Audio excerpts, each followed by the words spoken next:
Muy bien. Habíamos visto, vamos a dar un repaso así muy ligero y somero,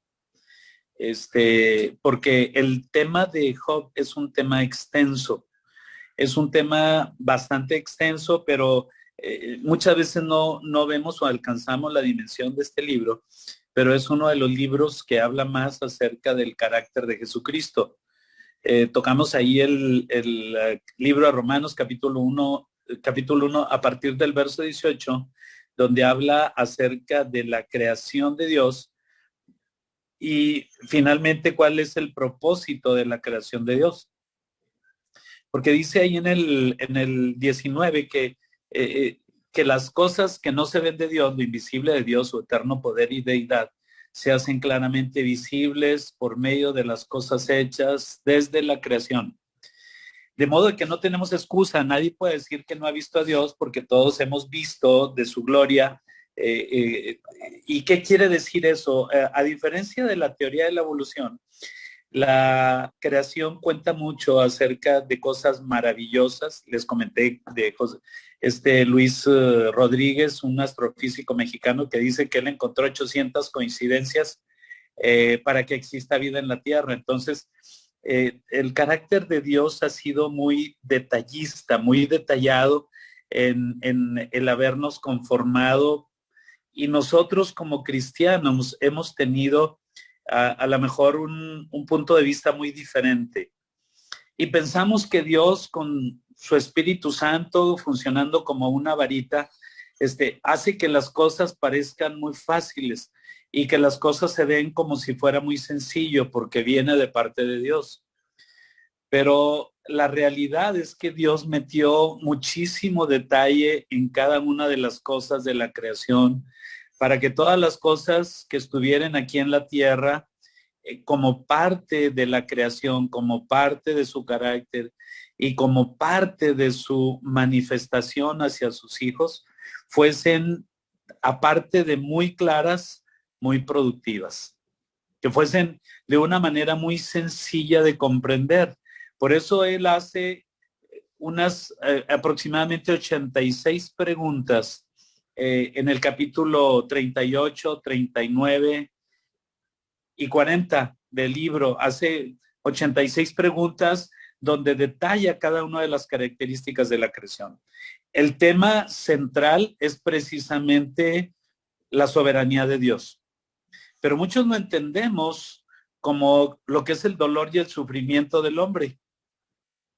Pero cuando llegamos a entender la realidad de todo lo que hay aparte de un subtema como es el dolor del hombre, podemos entender claramente que hay un propósito en toda la creación.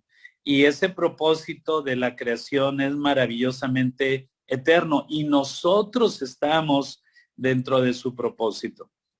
El otro tema es el dolor.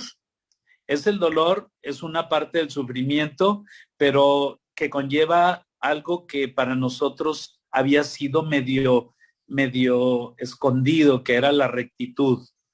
Y ahí es donde nos vamos a meter para poder entender. ¿Se acuerdan que vimos un poquito la restauración del templo? La restauración del templo tenía que ver el propósito de Dios en restaurar el templo con la comunión con el pueblo. Pero ahora que habla de nosotros como templo de Dios, tenía que ver acerca de un sacerdocio que para nosotros era muy importante, según el orden de Melquisedec. Entonces, para que se pudiera entender este subtema acerca del sufrimiento del hombre, era necesario concentrarnos un poquito en el propósito de Dios, en sus hijos como templos del Señor, el sacerdocio que cada uno hace en ese templo del Señor, a través de todo lo que hace el sacerdote, porque somos, dice el 1 de Pedro 9, que somos un real sacerdocio. Entonces, tenemos un trabajo muy especial ahora nosotros como sacerdotes, ubicados en un templo, ubicados con el Espíritu Santo, pero también con el testimonio de Jesucristo, con el Espíritu de Jesucristo, como dice Romanos 8:29. Así es que nosotros estamos siendo partícipes de un trabajo eterno. Ya lo somos, pero muchas veces no nos damos cuenta. Dios no nos mandó a ser ovejas. En el contexto de la salvación, nosotros venimos a ser ovejas. Pero en el contexto del trabajo y del reino de Dios, nosotros venimos a ser siervos fieles y diligentes. Entonces, esa es la parte importante de la que vamos a tocar. Vamos a ver de repasón un poquito acerca de la naturaleza humana. Y empezamos en el capítulo 3. Ya todos conocemos lo que pasó, la historia de la visita de los hijos de Dios en su lugar, y cuando habla, estaba también ahí, se acercó Satanás y empezó a provocar un poquito a Dios, porque Dios hablaba de la rectitud de Job. En el capítulo 2 es otra parte donde hay otra parte de los sufrimientos de Job, específicamente con su cuerpo, con su salud. Y en el capítulo 3, que es una parte muy central de este tema, ahí empezamos acerca precisamente de lo que Job debería de entender, pero aún no comprendía, porque Job no conocía a Dios. Una de las cosas que empezamos a ver acerca de la naturaleza es que cada uno de nosotros necesitamos un encuentro personal con Cristo. Todos necesitamos un encuentro personal con Jesucristo. ¿Qué significa esto? Lo que no significa es encuentro personal con Cristo, no significa haber orado, pedirle perdón a Jesucristo, arrepentirme de mis pecados e invitarle que entre a mi corazón. Es una parte de lo que es el evangelio del Señor, el arrepentimiento. Pero eso no nos garantiza un encuentro personal con Cristo. Por eso dice en Deuteronomio capítulo 30, versículo 1 y versículo 2, dice, si mi pueblo se arrepintiere, primero, si mi pueblo se convirtiere, segundo, y mi pueblo obedeciere, tercero. Entonces, son tres cosas que menciona Deuteronomio 30, verso 1 y 2 como condiciones para que pueda ser un pueblo obediente y un pueblo escogido de Dios, porque es un pueblo escogido. Pone tres condiciones. Si mi pueblo se arrepiente, si mi pueblo se convierte y mi pueblo obedece. Versos 1 y 2. Entonces, para que sean estas condiciones, necesitamos nosotros reconocernos dentro de el contexto del conocimiento de Jesucristo. Tener un encuentro personal con Jesucristo, como lo va a tener Job, es un encuentro maravilloso, no es un encuentro austero, porque muchos de nosotros hemos tenido un encuentro personal con Cristo austeramente, es decir, donde pensamos que nos arrepentimos y que lo invitamos en nuestro corazón, y ese es el encuentro personal con Cristo. Ese no es el encuentro personal con Cristo. En el encuentro personal con Cristo, nosotros reconocemos su autoridad y de inmediato entendemos que hay una autoridad sobre nosotros que nos está ordenando cosas para hacerlas nosotros. Un ejemplo es el ejemplo de Pablo. Iba camino a Damasco, se cayó, una luz enceguecedora lo tumbó y le pregunta el Señor, Saulo, Saulo, ¿por qué me persigues? Y él le pregunta, ¿quién eres? No entendía. Entonces le dice, yo soy Jesús a quien tú persigues, dura cosa te es dar patadas al aguijón. Entonces él de inmediato reconoció la autoridad de Jesucristo, reconoció la deidad de Jesucristo, reconoció el poder de Jesucristo, y en ese momento él le preguntó, ¿qué quieres que haga? No le dijo otra cosa, no le dijo, quiero conocerte, quiero saber quién eres tú, te pido perdón, no. Le dijo, ¿qué quieres que haga? Y en Primera de Corintios capítulo 15, cuando está hablando acerca de la resurrección de Jesucristo y de todos los que vieron la resurrección de Jesucristo, ya le vieron a él que había resucitado, dice, primero apareció a Pedro y a Jacob, y después apareció a otros 2 discípulos, y después apareció a los 12, después apareció a los 500, y luego a todos los discípulos. Y por último, dice, como aún no nacido, dice, un abortivo, porque aún no había nacido, un feto, a un embrión. Dice, todavía no había nacido yo en el Señor. Dice, como aún no nacido se me apareció a mí, porque yo aún no lo conocía, no sabía de qué se trataba. Por eso Efesios capítulo 2:1 nos dice, Él te dio vida cuando aún estabas muerto. Tú no sabías que te estaba dando vida y ya te estaba dando vida porque tú estabas muerto. Entonces, para que te arrepintieras, para que te acercaras al Señor, era necesario que te diera primero vida. Entonces dice el capítulo 2 de versículo 1 de Efesios, Él te dio vida cuando estabas muerto. Sucede lo mismo con todos los grandes hombres del Señor. Entonces en eso se dio cuenta de Pablo que estaba teniendo un encuentro personal con Cristo, porque no nada más él ni siquiera se arrepintió, fue Ananías y fue a orar para que entrara esa conversión a Pablo, esa regeneración, para que recibiera ese espíritu de vida. Era necesario un espíritu de vida en él y para eso solamente es a través de la regeneración. Entre paréntesis. Entonces, cuando hablamos de estas cosas, Job estaba siendo preparado para tener un encuentro personal con Cristo, el Dios de la creación. Estamos viendo que no estamos tratando únicamente del nombre de Jehová, no estamos hablando del Padre, estamos hablando que la persona de la Trinidad que vino a la tierra, que vino a quitar el caos, que vino a ordenar el caos, que vino a limpiar todas las cosas desordenadas, fue Jesucristo. Entonces, él dice en Apocalipsis capítulo 1, versos 7 y 8, dice, yo soy el alfa y la omega, el principio y el fin, el Dios todopoderoso. Lo que pasa es que él se despojó de su deidad para venir como cordero hace 2000 años, pero él ya estaba trabajando en eso. Tuvo un encuentro personal con Job, tuvo un encuentro personal con Abraham, tuvo un encuentro personal con Jacob, tuvo un encuentro personal con Elías en la montaña, tuvo un encuentro personal con todos sus siervos. Porque nadie puede hacer lo que hace como siervos del Señor si no tiene el testimonio de Jesucristo. Vamos a empezar con las escrituras. Apocalipsis 19,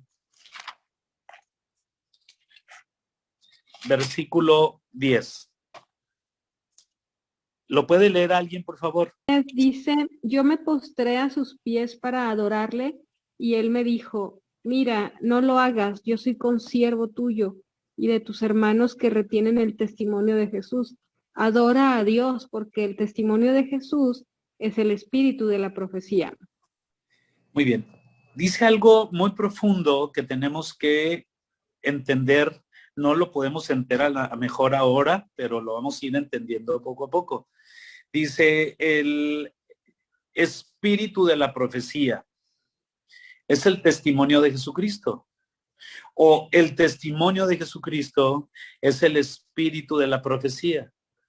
Es decir, todo el espíritu que tiene la palabra desde los profetas, lo que ellos hablaron, lo que ellos vivieron, lo que experimentaron, lo que les fue revelado, tenía que ver en el espíritu de la palabra o de la profecía con el testimonio de Jesucristo.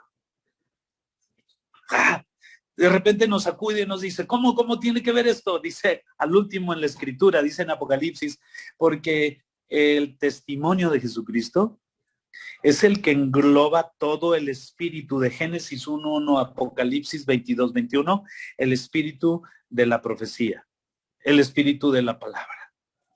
¿Y qué lo tiene? El testimonio de Jesucristo.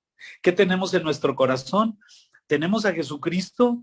No. Tenemos el testimonio de Jesucristo e invitamos nosotros el testimonio de Jesucristo, de haber venido como hombre, de haber muerto, de haber sido sepultado, de haber resucitado, de ahora es nuestro Dios todopoderoso.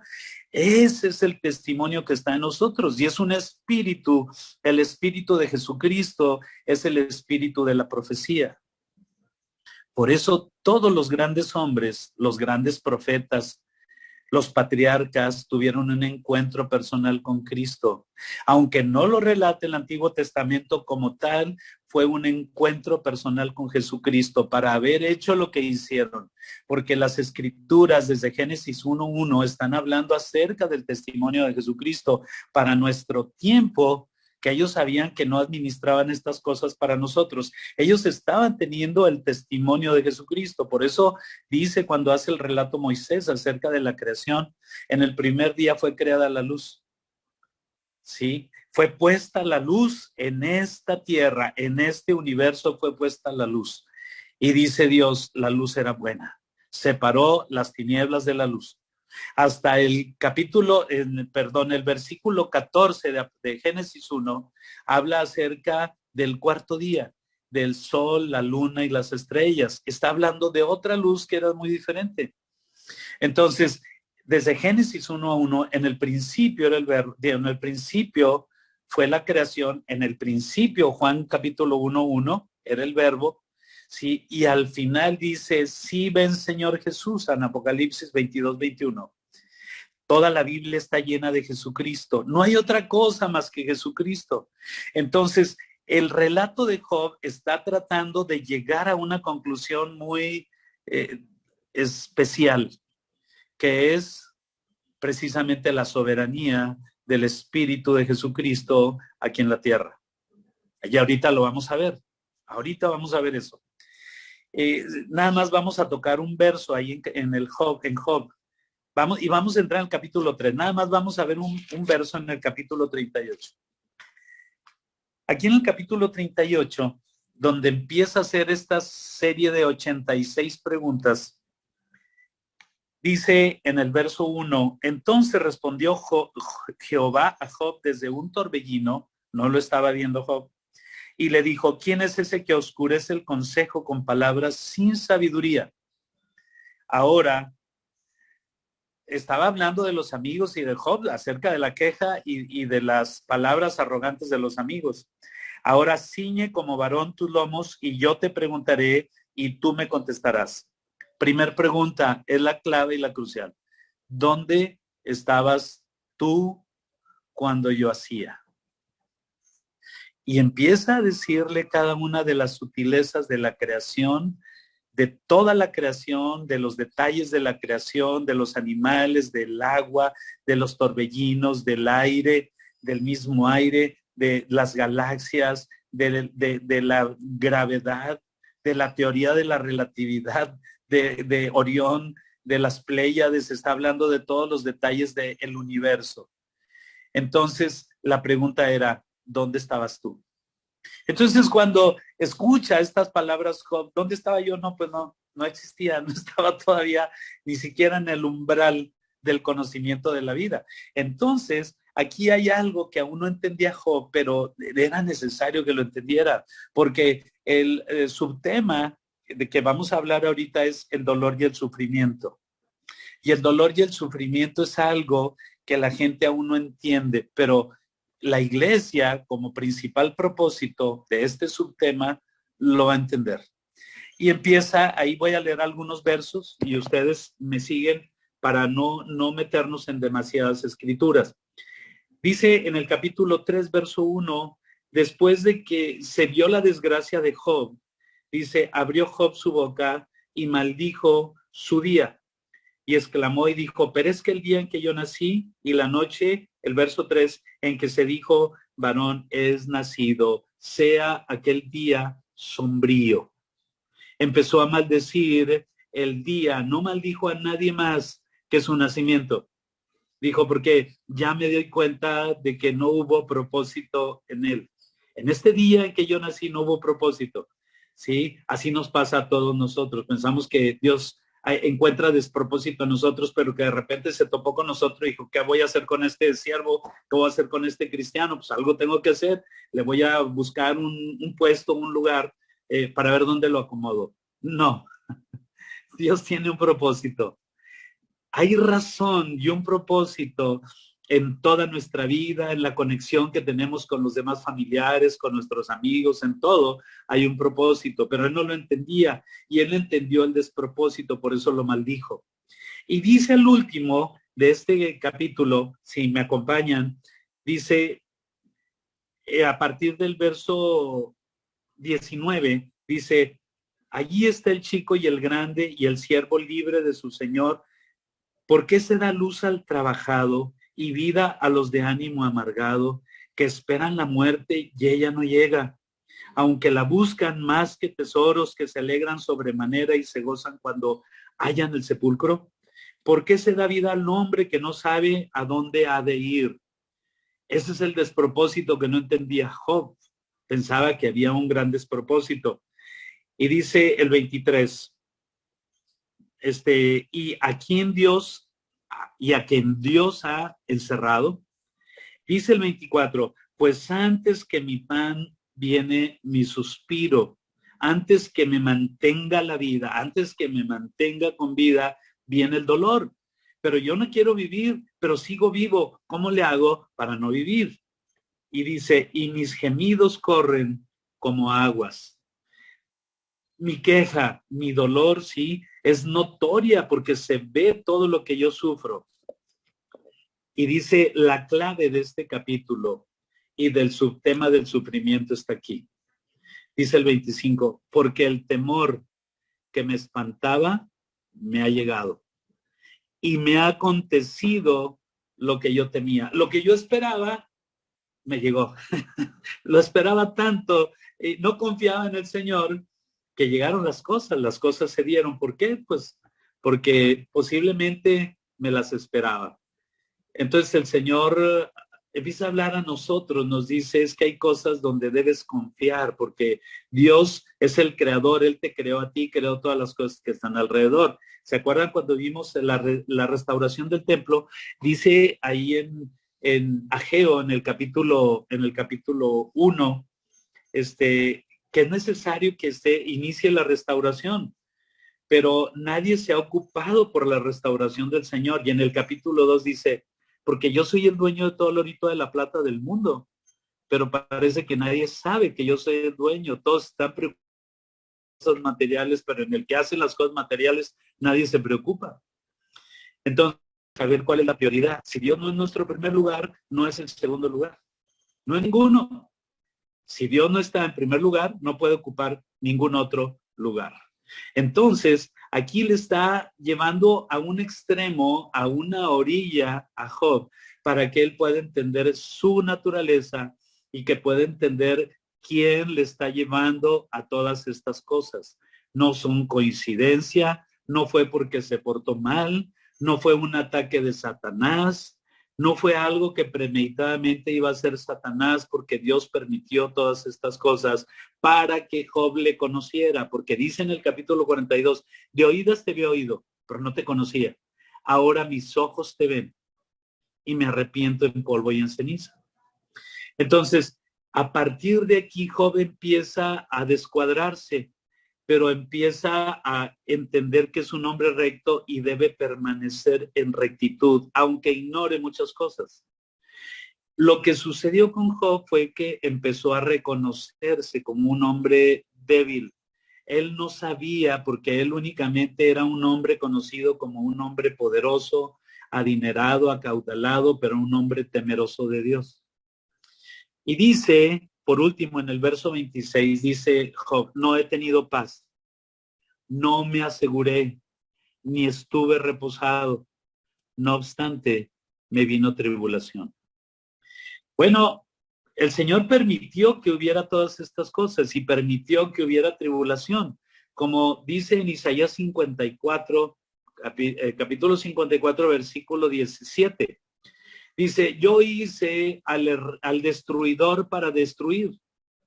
Yo hice al herrero que sopla las ascuas en el fuego. E hice al destruidor para destruir. Pero ninguna arma forjada contra ti va a prosperar. Si yo hice al destruidor para destruir, no lo hice para que te destruyera a ti. Yo hice al destruidor para que destruyera lo que yo tengo planeado destruir, pero no eres tú. Estás sufriendo, estás batallando, no te preocupes, vas por el camino correcto. El problema es que te estás amoldando y dando cuenta del lugar donde vas a estar por muchos años. Entonces, es necesario que te ubiques en el lugar correspondiente. Porque como hombres nosotros pensamos que merecemos la gloria de Dios y estar en una nube tocando un arpa, pero no es el lugar. Si vamos, me acompañan ahí a Oseas, con el profeta Oseas, nos habla una escritura maravillosa. Capítulo 2. Voy a leer 2 versos. Dice el verso 14. Pero he aquí que yo la atraeré y la llevaré al desierto y hablaré a su corazón y la daré sus viñas desde allí y el valle de Acor por puerta de esperanza. Bueno, está hablando de la hija de Sión, está hablando acerca ahora en este tiempo de la iglesia, estaba hablándonos a nosotros, diciéndonos que nos va a seducir. La versión latinoamericana, que es la versión católica, dice, los voy a seducir y los voy a llevar al desierto. Y en el desierto les voy a entregar sus viñas. Porque en el desierto es el único lugar donde tienes la capacidad de ver la bendición. Si quieres ver el arroz negro, tienes que poner un plato de arroz blanco para que pueda resaltar el arroz negro. ¿Quieres ver la bendición?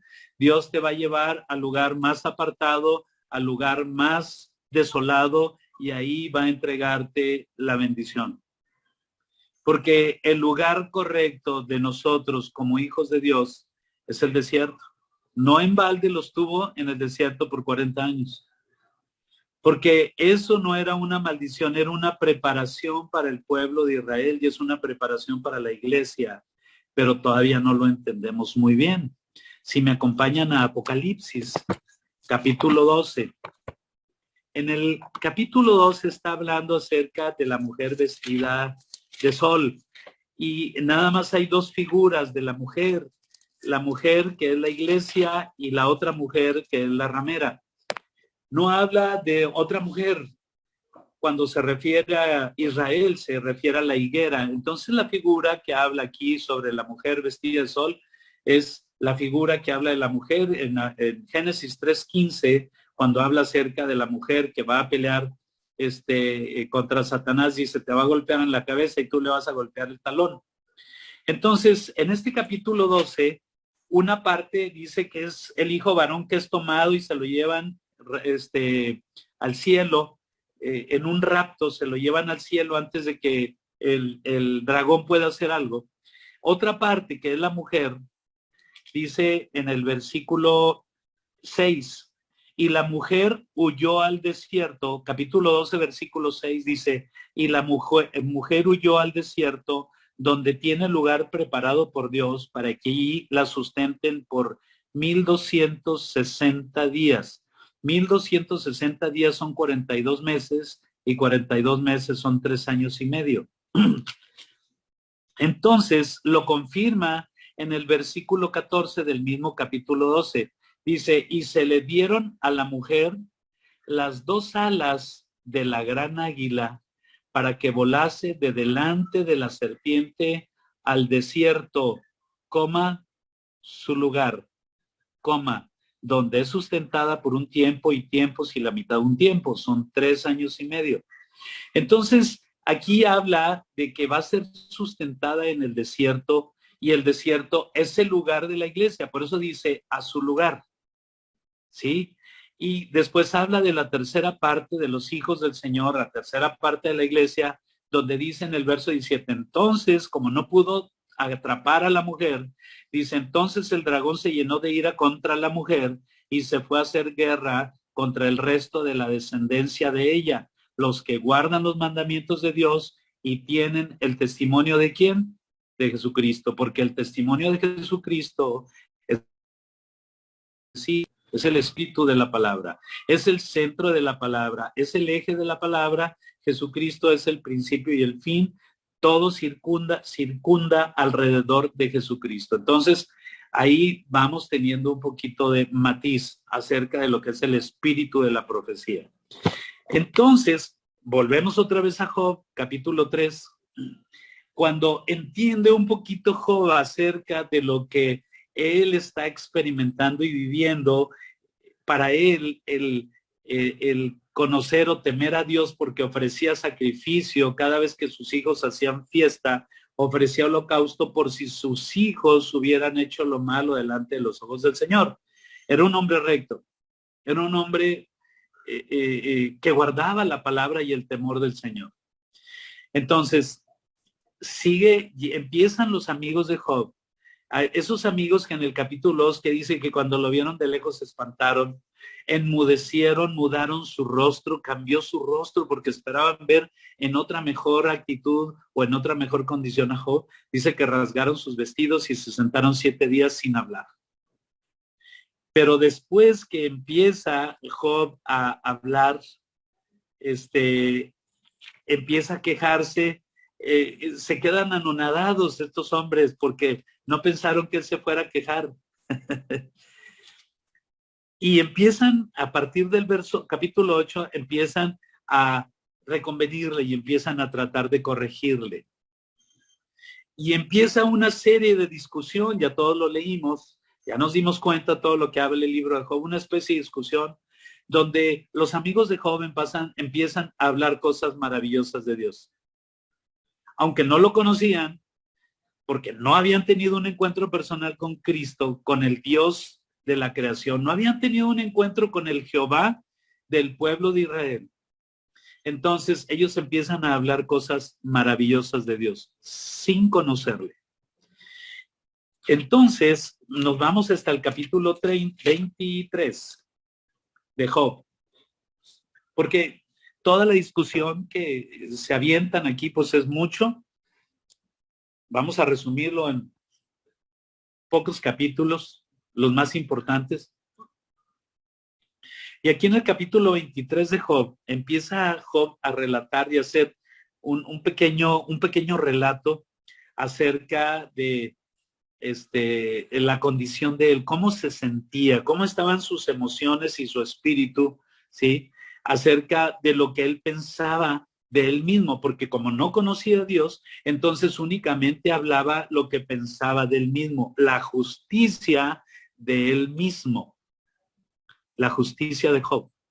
Entonces, dice el versículo 1, respondió Job y dijo, yo también hablaré con amargura. ¿Cómo que también hablarás con amargura? Tus amigos no están amargados, pero cuando él los escuchó dice, sí están amargados, pero ellos no lo saben. Sí están, porque están hablando de un Dios que no conocen.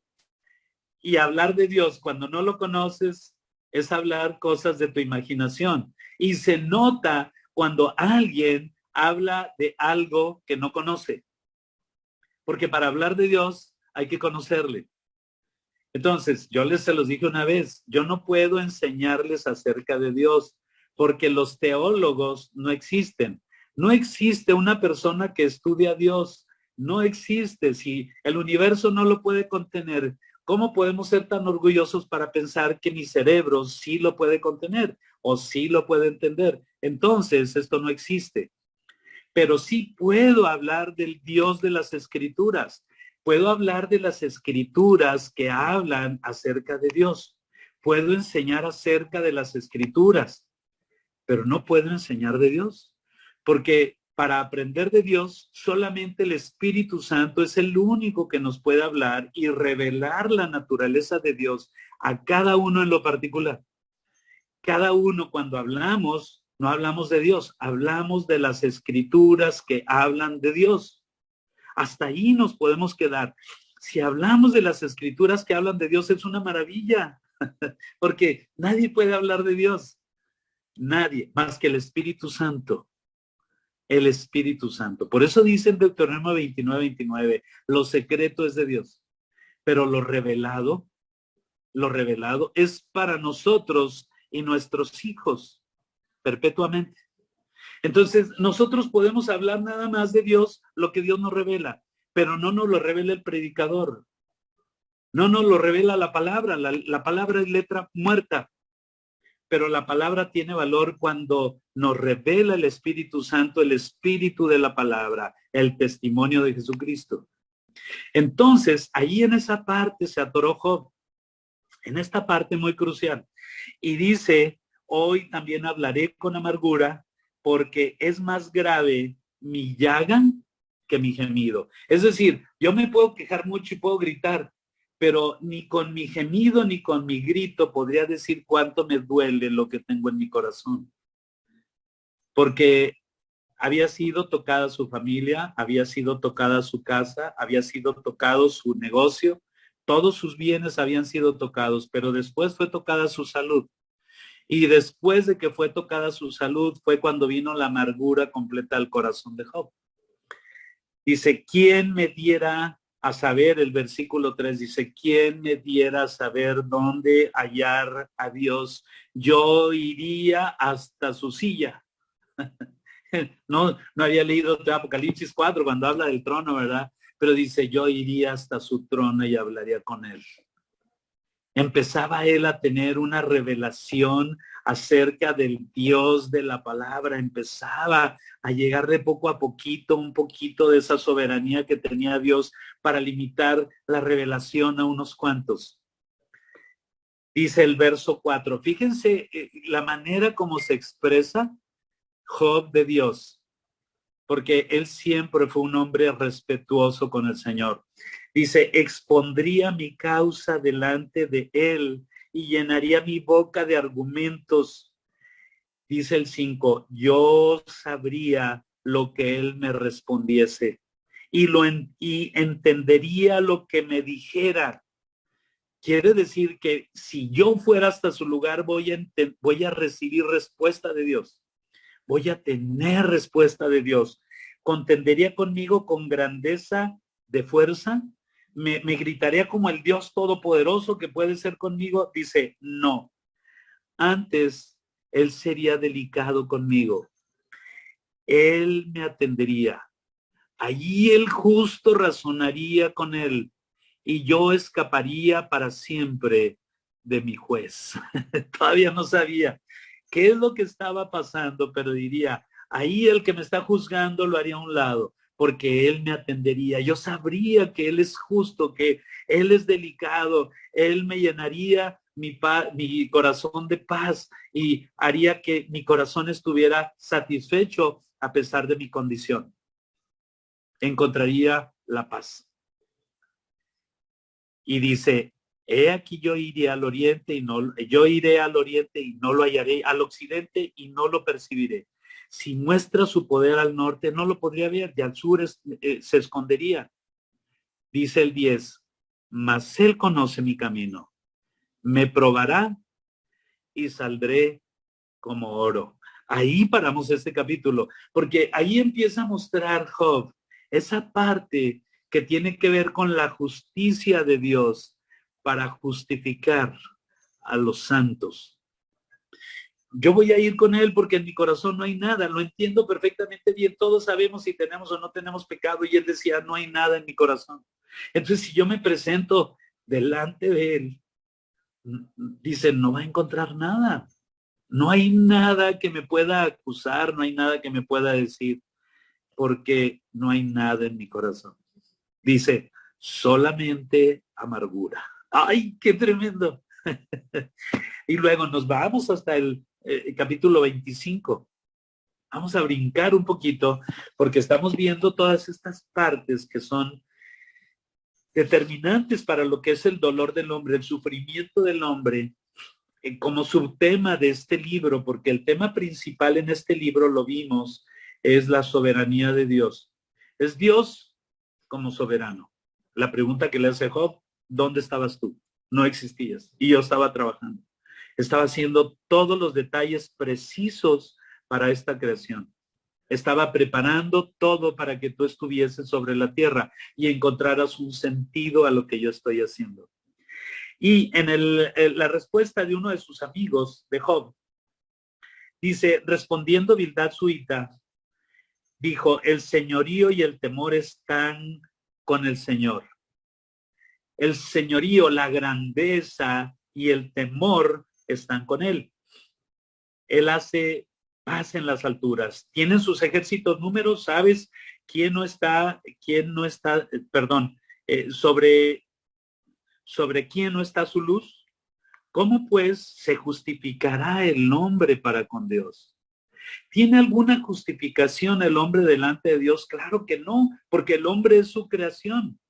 No puede justificarse diciendo, mira, el que me hizo mal. No se puede, ¿verdad? Mira, el que me hizo débil. El que me hizo temeroso. El que me hizo impío. No, no hay manera de que el hombre pueda justificarse.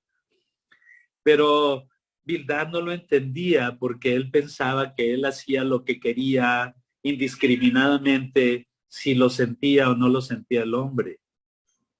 Por eso dice en el capítulo 9 de Romanos, dice, ¿hace Dios acepción de personas?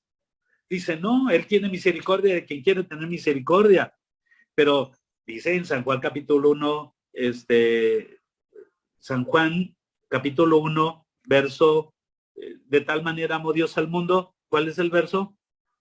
16. Dice, porque de tal manera amó Dios al mundo que ha dado su Hijo unigénito para que todo aquel que se acerca a Él no se muera, no se pierda, pero tenga vida eterna. Es decir, el Señor no nos predestinó para salvación. El Señor nos predestinó para santidad y para adopción. Pero está abierto el camino para el acceso a Dios, está abierto. Entonces, aquí Bildad lo que está haciendo, le está diciendo, no es que Él es grande, poderoso, juez, y Él decide que sí y que no con los hombres. No sabía lo que estaba diciendo. Sí, y dice, verso 4, ¿cómo pues se justificará el hombre para con Dios y cómo será limpio el que nace de mujer? No puede ser limpio el que nace de mujer. He aquí que ni a una la misma luna será resplandeciente, ni las estrellas son limpias delante de sus ojos. Y el Señor no había dicho eso. Dice, ni las estrellas son limpias delante de sus ojos. Vamos a ver el 38. Dice el verso 9. Dice, bueno, desde el 8. ¿Quién encerró con puertas el mar cuando se derramaba saliéndose de su seno? Cuando puse yo nubes por vestidura suya y por su faja oscuridad y establecí sobre él mi decreto, le puse puertas y cerrojo y le dije, hasta aquí llegarás. Perdón. No, es el verso 6 y 7. Dice, ¿sobre qué están fundadas sus bases? ¿O quién puso su piedra angular?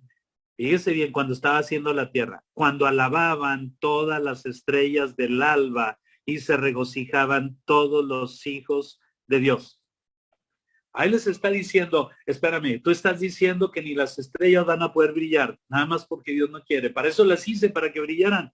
Estaban regocijadas las estrellas y los hijos de Dios. Eran los ángeles. ¿Por qué dices tanta mentira? Estás hablando mentira. ¿Crees que me conoces porque dices cosas terroríficas acerca de Dios?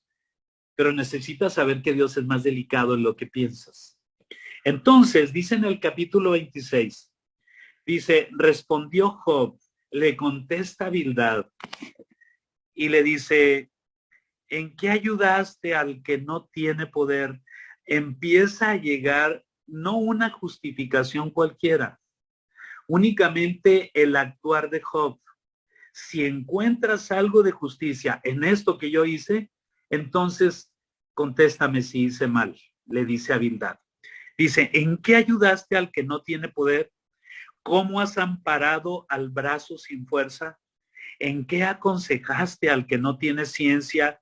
¿Y qué plenitud de inteligencia has dado a conocer? ¿A quién has anunciado palabras y de quién es el espíritu que de ti procede? ¿De dónde viene? ¿De dónde hablas? ¿De parte de quién vienes?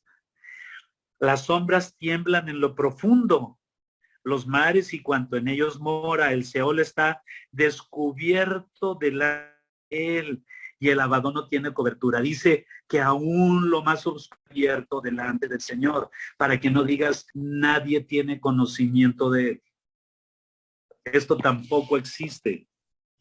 Dice, él extiende el norte sobre vacío. Y fíjense bien, él ya nos está diciendo y le está diciendo todo. No lo detienen 2 elefantes ni un atlas. Dice, él cuelga la tierra sobre nada. y habla de la hidrología, y habla de la creación, y habla del copo de nieve.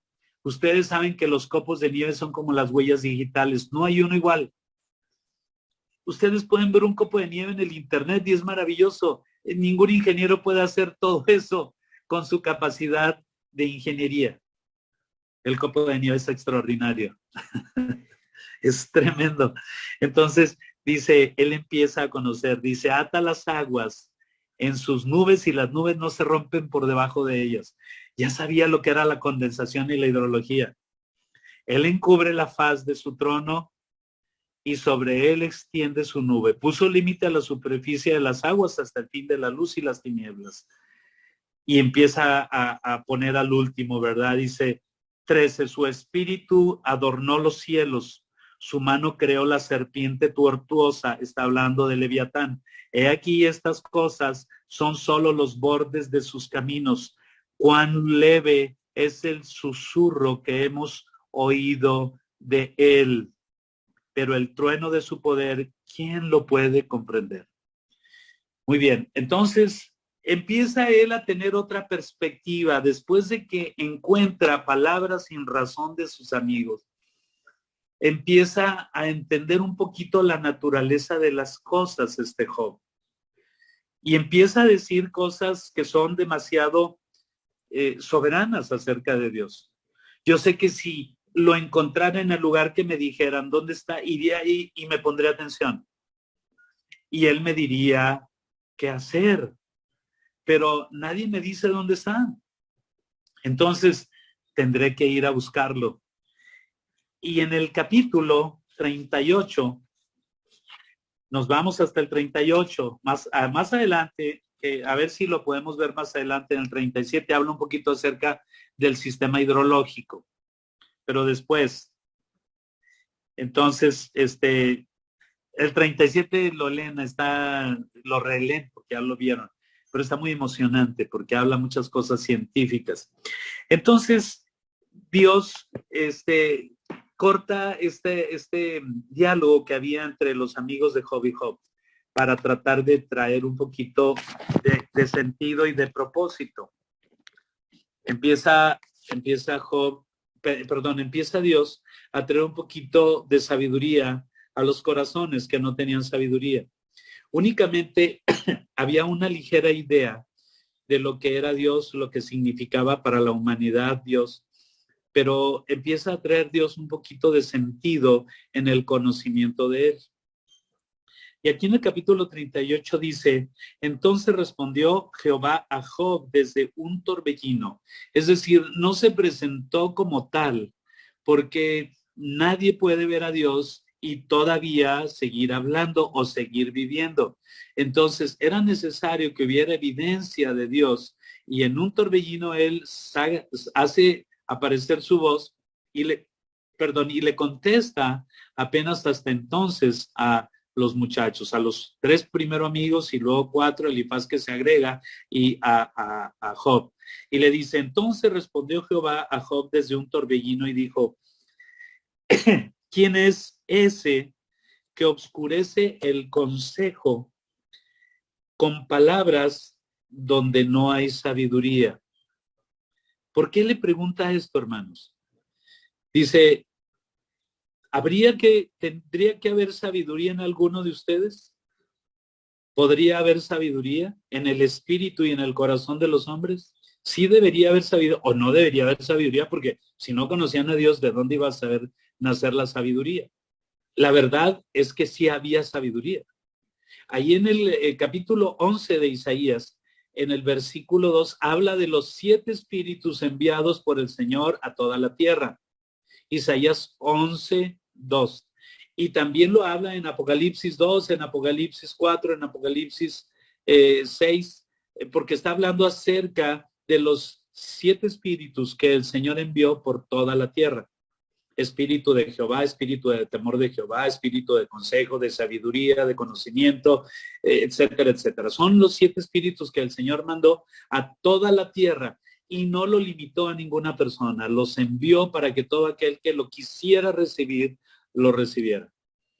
Entonces, por eso él dijo con toda la razón, voy a hablar porque no he encontrado sabiduría ninguno y ya me estoy cansando de escucharlos. Ya me harté de escuchar palabras que no tienen lógica ni sabiduría, porque están hablando de mí. Y si van a hablar de mí, es cuestión de que hablen lo recto. No hablen de más, pero tampoco hablen de menos. Por eso tenemos que parar orejas, hermanos. De Dios nada más tenemos que hablar lo justo. No puedes hablar más ni puedes hablar menos.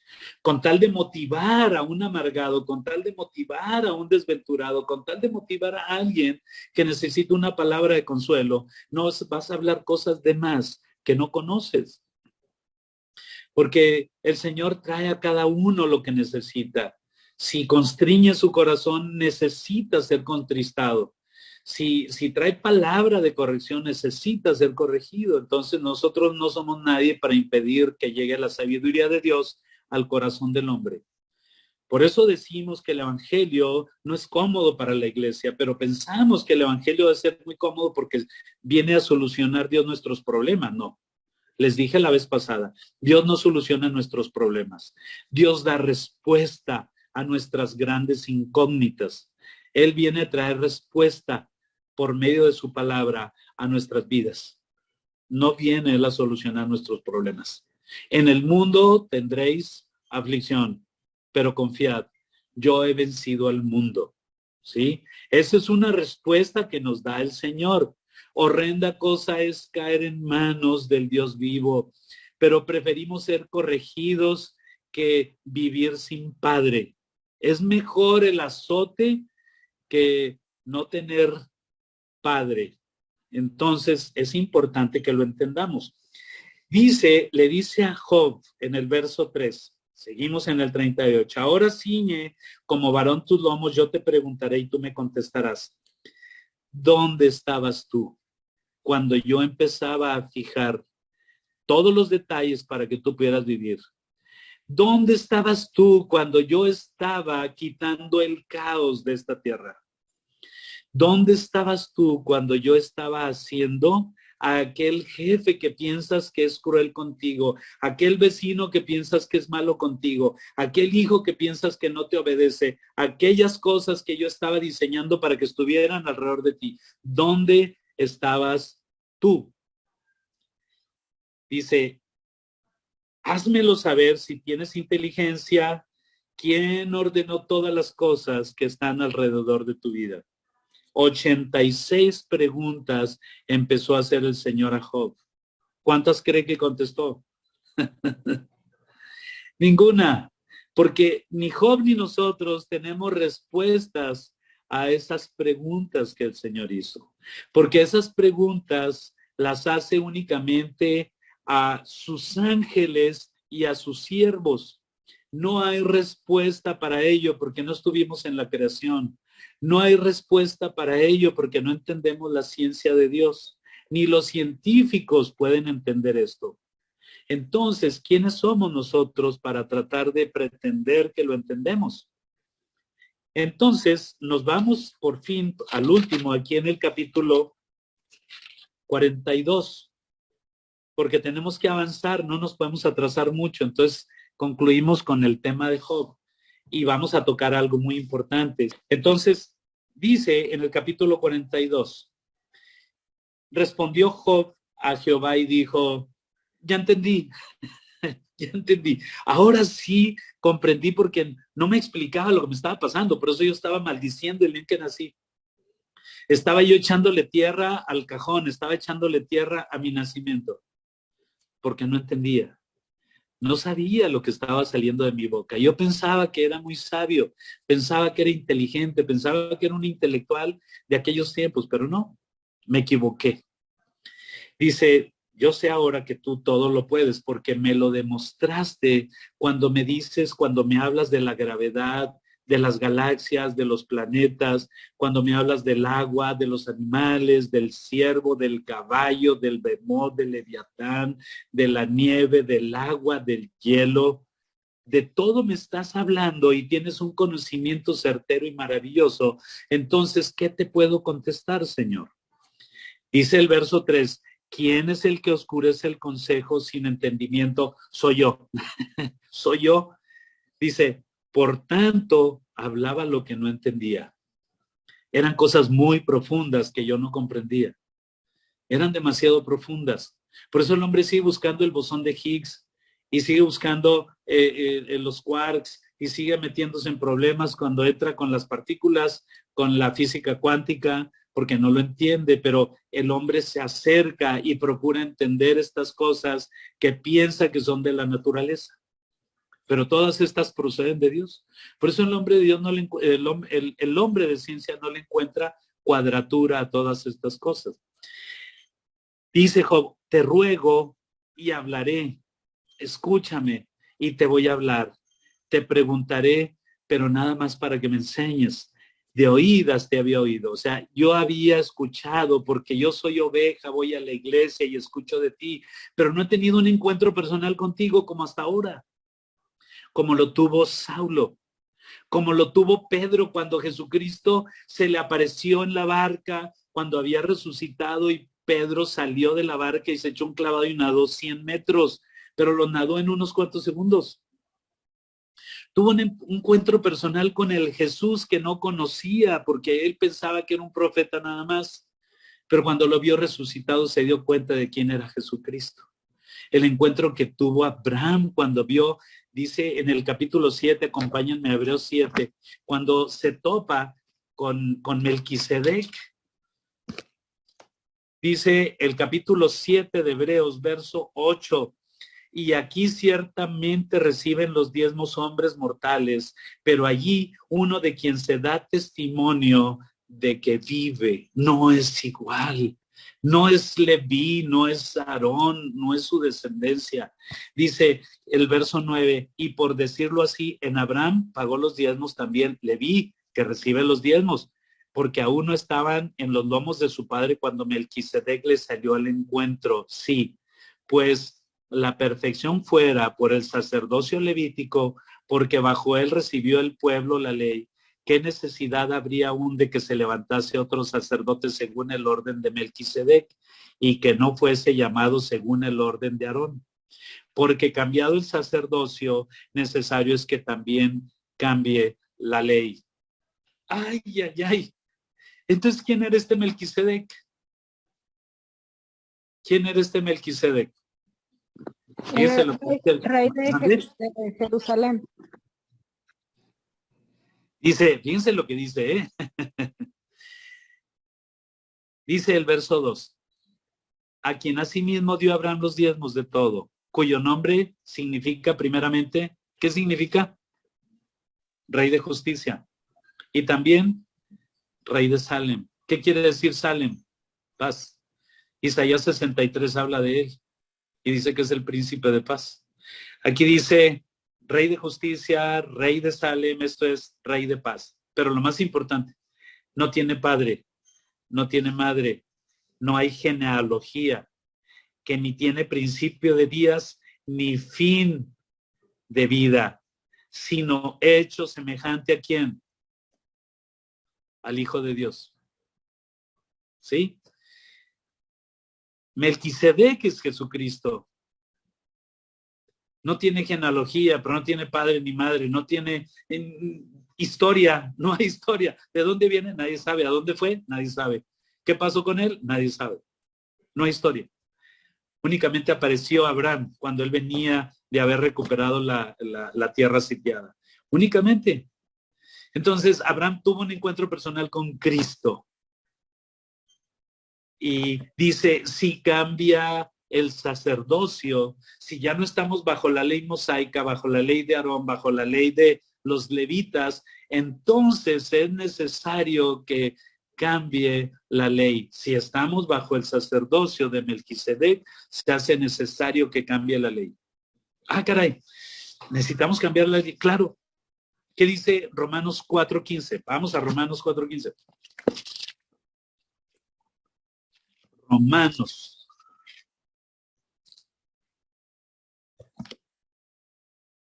Dice, ay, perdón, aquí está. Dice, la ley produce ira o no produce ira, pero donde no hay ley, tampoco hay transgresión. ¿Te das cuenta, hermano? Aquí vamos a empezar el otro tema que es muy importante, porque en Salmos nos vamos a regocijar con lo que hace Dios. Por eso se habla de la llave de David. La llave de David. Y aquí dice, pues la ley produce ira. Por eso decía Pablo en Romanos 8, 24 y 25, miserable de mí, ¿quién me librará de este cuerpo de muerte? Porque todos los que estamos aquí no hacemos patente el versículo donde dice en Romanos 8:1, dice, ahora pues, no hay ninguna condenación para los hijos de Dios. No hay ninguna condenación. Entonces dicen los cristianos, entonces, ¿por qué peco? Entonces, yo soy hijo de Dios, pero ¿por qué peco? Dice el Señor, Romanos 6:18, una vez que yo los liberté del pecado, los he hecho siervos de Dios. Y dice el 6:22, los liberté del pecado, los hice siervos de la justicia. Tienen como fruto la santificación y como fin la vida eterna. Entonces, lo que ha hecho el Señor con nosotros es que nos ha librado del pecado. ¿Y por qué peco? Volvemos a lo mismo, ¿verdad? Porque dice la palabra en Efesios capítulo 2, verso 1, estaban muertos en sus delitos y pecados, y en ese momento, cuando ustedes estaban muertos, yo vine a darles vida. Le vino a dar vida a Job. Entonces, los cristianos empiezan a darse cuenta del pecado porque antes no se dan cuenta del pecado, y cuando se empiezan a dar cuenta del pecado, ocurre lo que dice en la palabra primera de Juan 1:7. Amados, si estamos en luz, tenemos comunión unos con otros. Dice, hasta que estamos en luz, tenemos comunión unos con otros, y la sangre de su Hijo Jesucristo nos limpia de todo pecado. Es decir, cuando te das ya cuenta del pecado que tienes, cuando tienes conciencia del pecado, es cuando estás listo para que seas limpio. Y el Señor empieza a limpiarnos. Porque si no nos damos cuenta del pecado, ¿cómo? Dice, porque si estás en luz, como Él está en luz, tenemos comunión unos con otros, y la sangre de su Hijo Jesucristo nos limpia de todo pecado. No podemos nosotros ir a pedir perdón de algo que desconocemos, nada más porque nos sentimos mal, y decir, Señor, perdona todos mis pecados. No sé cuáles, pero perdona todos mis pecados. Hasta que estoy en luz y empiezo a leer la palabra y el Espíritu me regeneró y soy una nueva criatura, empieza a salir todo el cochambre, empieza a salir toda la mugre, y el Señor me empieza a limpiar. Cuando yo estoy en luz, estoy listo para ser limpio. Amén. Cuando estoy en luz es cuando estoy listo para empezar a limpiar mi vida. ¿Quién la limpia? El Señor. Yo no puedo limpiarla. Por eso decía Pablo, miserable de mí, ¿quién me librará de este cuerpo de muerte? Mas gracias sean dadas al Señor, que con mi mente y con mi corazón sirvo a otra ley. Ya no es a la ley mosaica, no es a la ley levítica. Dice, con mi mente y con mi corazón sirvo a la ley de Dios, pero con mis miembros, todos mis miembros sirven al pecado, a la ley del pecado. Entonces, antes había una ley que no nos daba vida, pero ahora hay dos leyes, una nos da vida y la otra nos mortifica nuestro corazón. Por eso dice la Escritura que la ley produce ira, pero donde no hay ley, no hay transgresión. Romanos 4:15, donde no hay ley, estamos viviendo por gracia, entonces ya no somos transgresores de la ley, vivimos por gracia, pero tenemos que entrar en ese proceso. Es un proceso, hermano, en el que tú vas a empezar a ser limpio. Y ahí es donde viene lo importante. Dice, tienes como fruto la santificación. Es decir, un proceso en el cual vas a empezar a ser consagrado para el Señor. No es que cuando oraste y le pediste perdón al Señor y entró a tu corazón, fuiste consagrado. No. Sí, una cosa es la santidad y otra cosa es la santificación. Pero dice la Escritura, sin santidad nadie verá al Señor. Entonces, para ser santos como Él es santo, dice Levítico 11:44, para ser santo como Él es santo, nosotros tenemos que entrar en el proceso de la santificación.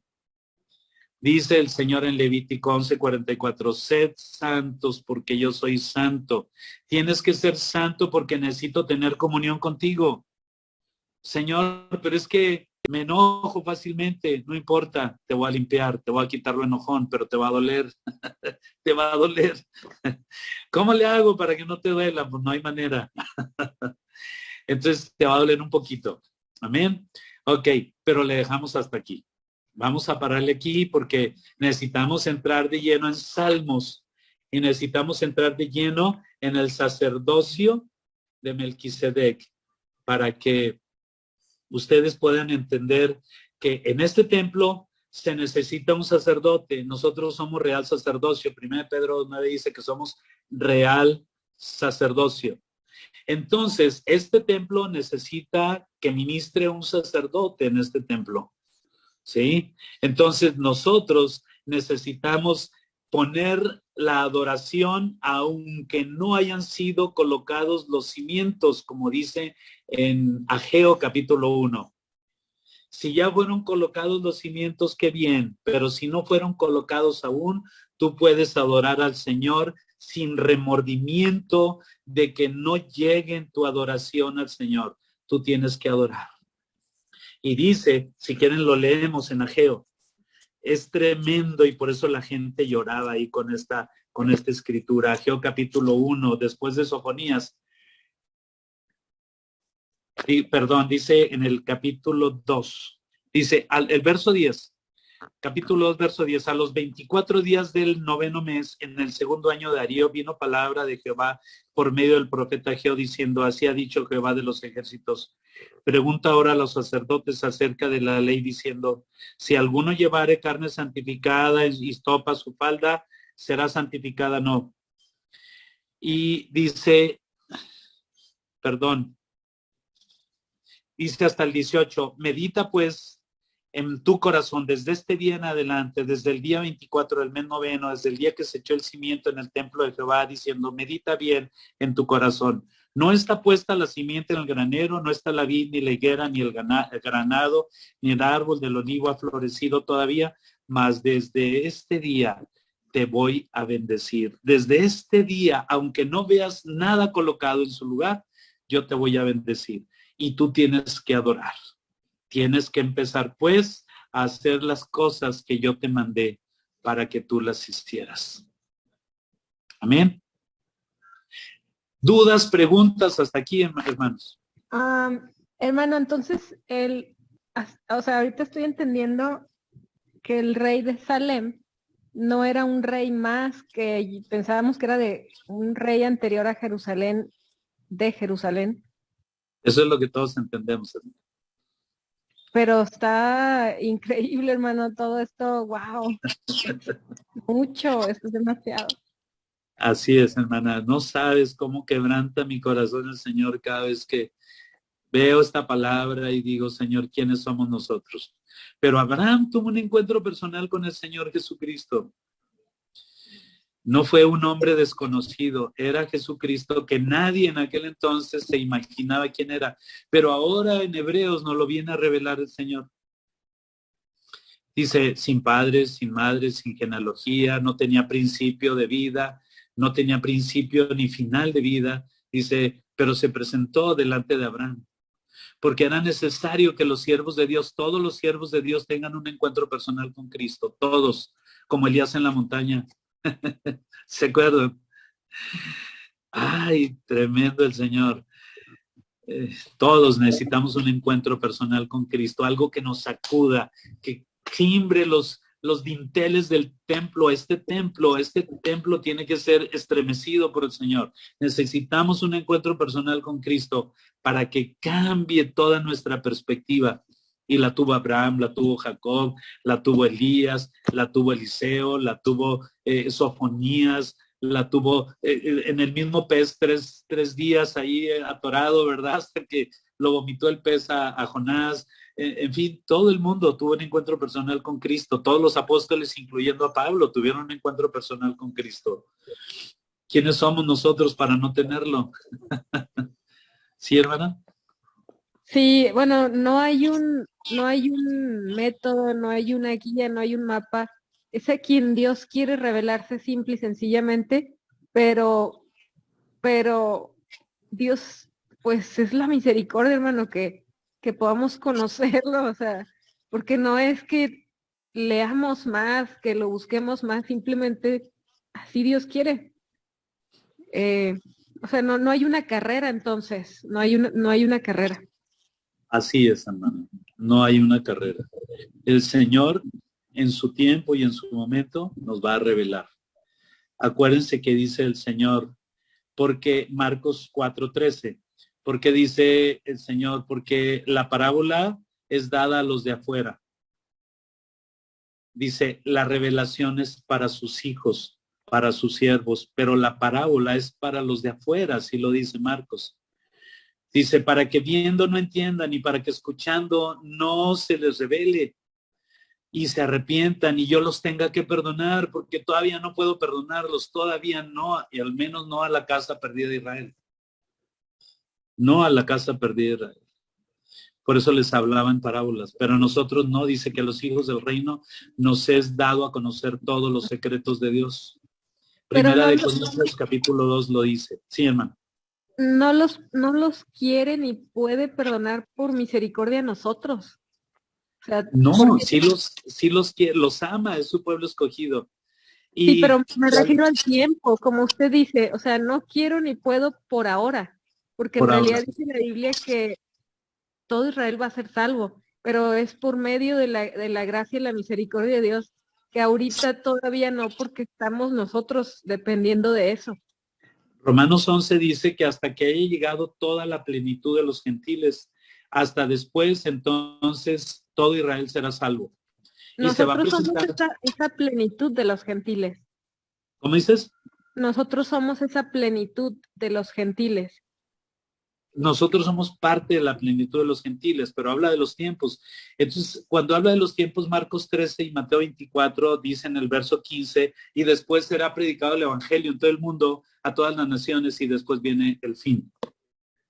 Entonces, después de la misericordia que tiene a todas las naciones, que tiene a todos los gentiles, va a venir la misericordia porque le viene la restauración del pueblo de Israel. Y es cuando viene en la profecía Ezequiel 37 y 38, perdón, el 37, el Valle de los Huesos Secos. El 36 habla de la restauración, el 37 habla del Valle de los Huesos, donde Dios va a restaurar a todo el pueblo de Israel, a todo el pueblo de Israel. Y después en el 38 habla acerca de la batalla de Og y Magog, que tiene que haber antes del final. Y luego viene la restauración del templo, porque para Dios es muy importante la restauración del tiempo. Hablando de Ezequiel, es un profeta contemporáneo de Ageo. ¿Sí? Ok, entonces, hermano, el cómo se maneja el conflicto del mente y corazón y la ley de los miembros, decía David, fue concebido en pecado. O sea, vamos a estar siempre en guerra con nosotros mismos. Sí, hermano. Pero cada vez va a ser menos difícil la guerra, hermano. Porque cuando dice el Señor en Romanos 8:1, ninguna condenación es que ninguna condenación, hermano. El único problema es que algunos vamos a hacer un rodeo más largo. Dice la geometría, dice que una línea recta es la distancia más corta entre dos puntos.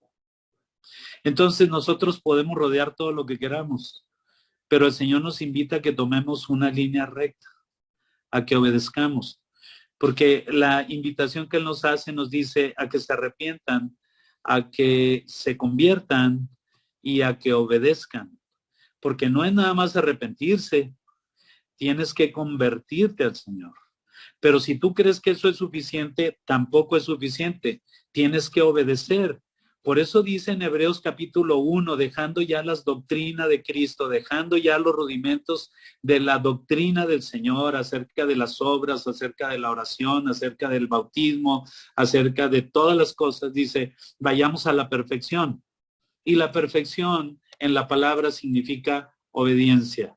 Por eso dice Pablo a los filipenses en el capítulo 3:15, dice, así es que los que somos perfectos, una misma cosa sintamos, pero si otra cosa sentís, esto lo revelará el Señor. Tiene que ver con la obediencia. La perfección tiene que ver con la obediencia. Entonces, son varias cosas que tienen que intervenir en nuestra vida para que alcancemos la madurez y la obediencia, porque la madurez no tiene que ver con lo que sabes de la palabra, la madurez tiene que ver con cuánto obedeces al Señor. Esa es la madurez, cuánto obedeces a Dios. Y ese es el proceso de santificación, ¿verdad? Sí, ahí empieza el proceso. La santificación empieza con tu limpieza. Te das cuenta del pecado porque la ley es dolorosa, la ley hace evidente el pecado. Pero para que lo entendamos bien, vamos a leer 2 versos. Bueno, ya me piqué, hermana, ya nada más vamos a ver en 1 Corintios 15, el verso 46 y 47. 1 Corintios 15, y lo vamos a entender perfectamente bien esto. 15, el verso 55, me equivoqué. Es 55. Dice, ¿dónde está, oh muerte, tu arma poderosa con la que matas? ¿Dónde está, oh muerte, tu aguijón? ¿Y dónde, oh sepulcro, tu victoria? Es decir, ¿dónde está el destino de los que mueren? ¿Sí? ¿Dónde está la victoria de ese sepulcro para decir, aquí se quedó René, aquí se quedó Jesucristo? Ni Jesucristo ni René se quedaron ahí porque resucitaron los dos.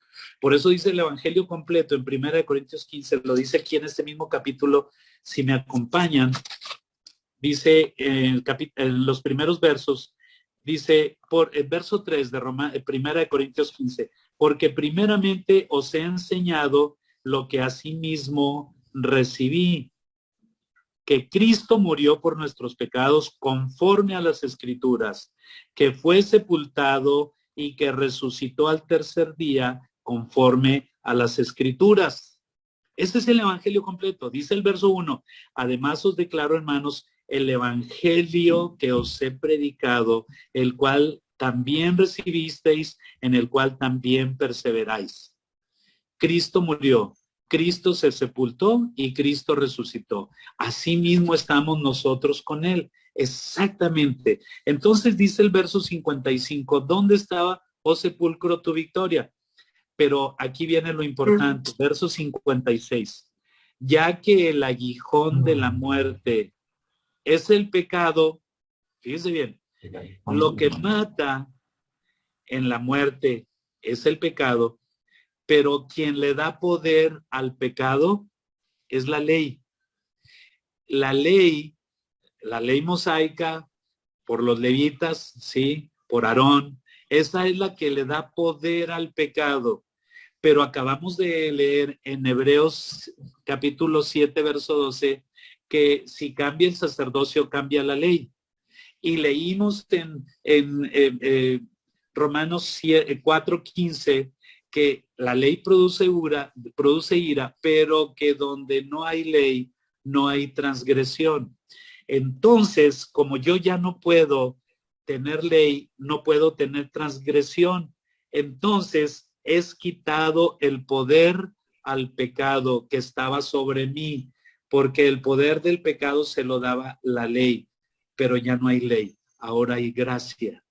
Entonces soy un hijo de Dios, no soy pecador, ¿sí? No soy un pecador como cualquiera, ya soy un hijo de Dios, el Señor ha perdonado mis pecados, pero lo más importante es que me ha librado de ellos, lo crea o no lo crea. ¿Sí, hermana?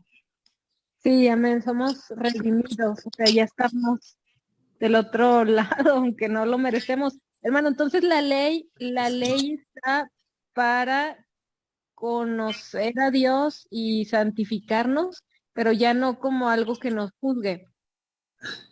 La ley únicamente es santa y pura, pero la ley fue puesta únicamente para evidenciar la naturaleza del hombre. La ley únicamente fue puesta para evidenciar el pecado, nada más. Bueno, y se Porque entiende por la ley bueno, lo que estableció Moisés así es. para regular, digamos, y para vivir en santidad, pero sigue siendo, digamos, en cierta manera tiene algo de vigencia para el proceso de santificación, ¿no? No, no. Dice, en el proceso de santificación dice, ninguna condenación hay para con los hijos del Señor. Ninguna condenación, nada, no hay. Pero la obediencia, ¿dónde entra? O sea, obediencia entonces, ¿a qué? Bueno, es que eso es interesante meternos en estas cosas porque el Señor dice, hay 3 frutos que debes de dar. 3 frutos. Dice, el primero es frutos dignos de arrepentimiento, decía Juan el Bautista. Dice Pablo que fuimos preparados para dar fruto de buenas obras. Ahí está la obediencia. Y tenemos otro fruto, que es el fruto del Espíritu Santo. Entonces el fruto del Espíritu Santo no depende de nosotros. Nada más el fruto del arrepentimiento y el fruto de buenas obras. Son los 3 frutos que existen únicamente en la palabra del Señor. Entonces, de esos 3 frutos, ¿cuál es el que interviene en la obediencia? El arrepentimiento y las buenas obras. ¿Por qué me tengo que arrepentir? Porque es parte del proceso de limpieza o de santificación. Es parte de ese proceso. Por eso dice en San Juan capítulo 2, verso 1, hijitos míos, estas cosas os escribo para que no pequéis, pero si alguno hubiere pecado, abogado tenemos para con el Padre, a Jesucristo el justo. ¿Sí? Entonces tenemos que ir delante de Jesucristo y pedir perdón y decirle al Señor, Señor, perdóname, en el nombre de Jesucristo te pido perdón. Ese es el proceso de santificación. Dice, todo esto te lo escribo para que no peques, pero si llegas a pecar, tenemos un abogado, porque Él nos va a librar de la maldición de la ley, el abogado, porque la ley para nosotros es una maldición, aunque la ley es pura y santa, para nosotros es una maldición. Pero ya no vivimos en esa maldición porque ya ha sido quitada la ley.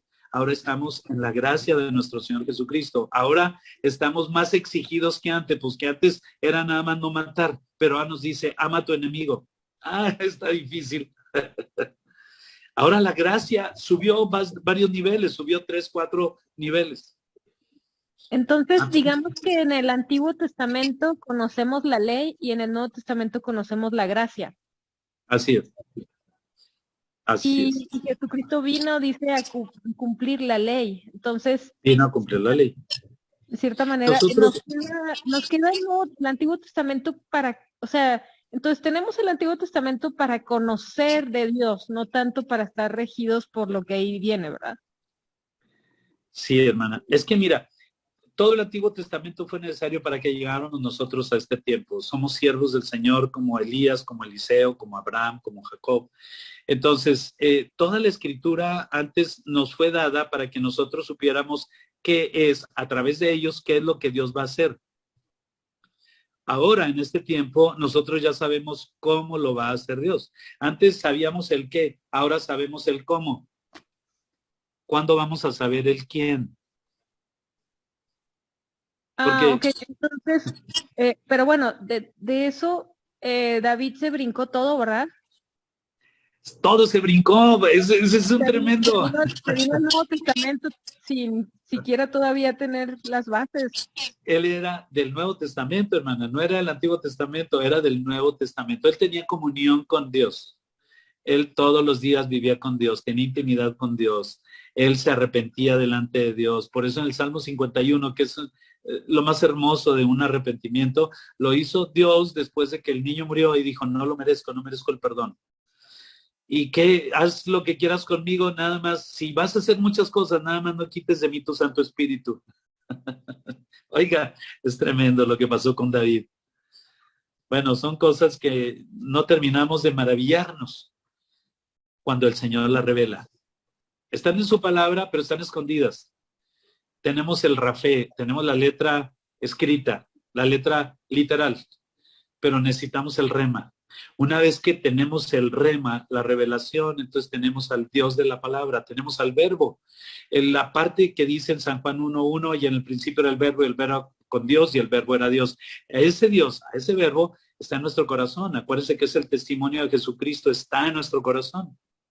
Entonces, el testimonio de Jesucristo es el encuentro personal con Él, así nada más. Completamente. Dice que es el espíritu de la profecía. Todo se engloba en él. Por eso el Señor quitó la ley y puso, de todos los mandamientos, nada más puso 2. Sí, tiene que ver con el amor, no tiene que ver con la obediencia. Dice, amarás al Señor tu Dios con todo tu corazón y a tu prójimo como a ti mismo. Ahí se engloba toda la ley y todos los profetas. Porque todo lo que hablaron los profetas hablaron de Jesucristo. Muchos sin saberlo, otros se les reveló después que hablaban de Jesucristo. Porque no había una teoría, una doctrina de la Trinidad. Entonces ellos entendían a Dios como un único Dios. No lo entendían como Trinidad. Ellos no tenían, como ni si era el ángel de Jehová, era el ángel de Jehová porque no entendían que Dios viniera como un ángel o como un hombre a presentarse delante de ellos. Pero así lo entendían. Entonces, somos igual de afortunados o igual de bendecidos que el pueblo de Israel. Porque, o sea, yo hasta hace unas clases atrás, o sea, los consideraba como unas personas sumamente afortunadas, pero somos igual de afortunados que ellos con todo esto. Voy a hacer que te sorprendas, hermano. Somos un poquito más. Wow, qué increíble. Bueno, mira, si tú lees Mateo 24:19, perdón, 19:28, perdón, me puedo equivocar. Lo ¿Qué dice perdonamos. Mateo? Mateo 19.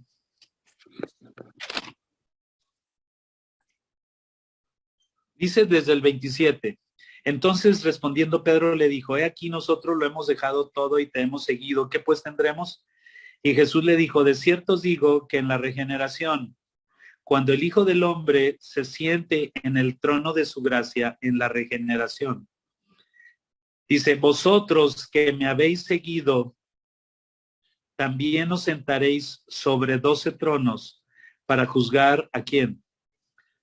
A las 12 tribus de Israel. Al pueblo de Israel no dice que va a gobernar sobre todos los pueblos, pero si vas a Apocalipsis capítulo 2, en el Apocalipsis capítulo 2, ay, ¿dónde está Apocalipsis? Creo que está en el Nuevo Testamento.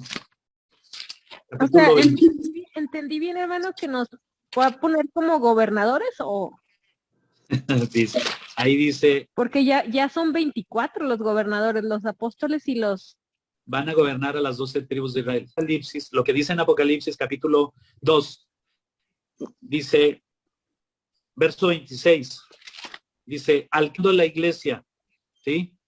Está hablando de la iglesia, dice, al que venciere y guardare mis obras hasta el fin, yo le daré autoridad sobre las naciones y la regirá con vara de hierro y serán quebrantadas como vaso de alfarero, como yo también he recibido de mi Padre y la daré la estrella de la mañana. Entonces dice que nosotros vamos a regir a las naciones con vara de hierro. Por eso muchos creen que el niño que nace de la mujer vestida de sol es Jesucristo, porque él va a regir a las naciones con vara de hierro.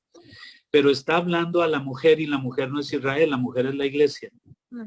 Entonces está hablando que nosotros vamos a regir con vara de hierro a las naciones.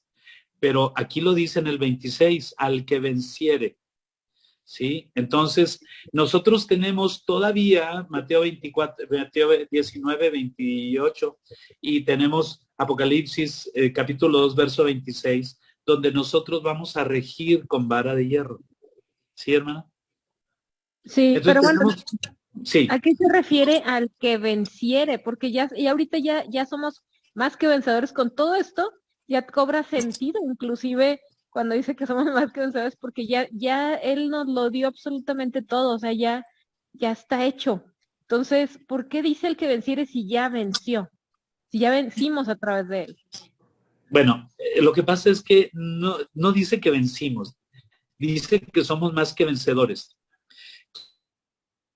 Jesucristo y nosotros nos cargamos su medalla, hermano. Ok, pero entonces ¿a qué se refiere al que venciere? Solamente que dice la palabra, la podamos de perder la salvación, hermana.